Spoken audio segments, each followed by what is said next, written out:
अरे या विश्वातलं प्रत्येक झाड हे विशेषच आहे. झाडाचं अस्तित्वच मुळात परोपकारासाठी. झाडाच्या जन्मामागे आणि वाढीमागे त्याचा वैयक्तिक काहीही स्वार्थ नाही. आपल्या आयुष्यात कोण येणार हे वेळ ठरवते, पण आपल्या आयुष्यात कोण टिकून राहणार हे आपला स्वभाव आणि आपली कर्मच ठरवतात.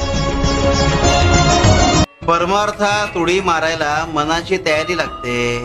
सद्गुरूने सांगितलेलं निशंकपणे ऐकावं लागतं.